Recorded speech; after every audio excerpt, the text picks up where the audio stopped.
talaga Talaga. yun. Bilisan mo. Ay, ayun siya, oh! Ayan. Bilisan niyo dyan. Hoy, Kailangan- Mrs. Cortez! Kalma. Yes? Anong yes?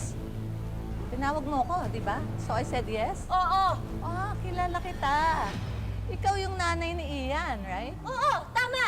Pinakain mo si Ian ng basura. Wow. Alam ko. That's a alam ko, big ha? accusation. Hoy, Teacher, Pati wala anak kayong ko, pinakain wala. mo.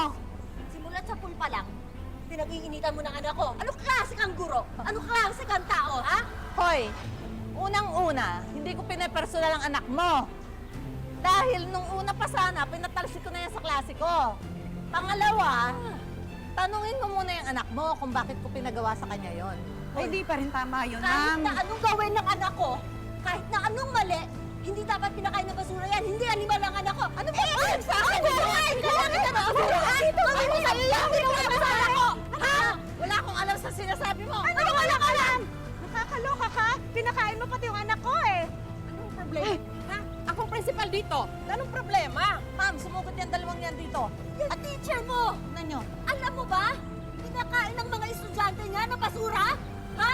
Opo, ma'am, totoo Wala yung kang sinabi proof. niya. Ano walang proof? Kasama yung anak ko sa mga nakakain ng basura. Nag-a-accuse ka ng walang ebidensya. May ebidensya ako. Hindi pa ba ebidensya na nasa ospital ang anak ko? Ha? Matindi pong akusasyon ang sinasabi niyo, Mami. Kung hindi nyo kayang aksyonan ng reklamo ko, sa korte tayo magkikita. E di sige. Gawin mo. Nang magkasubukan tayo. Ginaganto nyo ako. Dahil mahirap lang ako. Ikaw Dahil ang nagsabi hindi ako niyan. edukado. Wala kami sinasabing ganyan. Dignidad lang ang meron kami ng anak ko. Oh my Kaya God. ipaglalaban ko to hanggang katapusan. Ma'am, sana Makukulong kita. Oh my God, you're threatening me? Ma'am, Ipakukulong talaga kita. another threat, ma'am. Oh my God. This woman just came here. Tingnan niyo, ma'am. Sinugod ako, di ba? Witness ka? Oh, Diyos ko, ma'am. Sandali.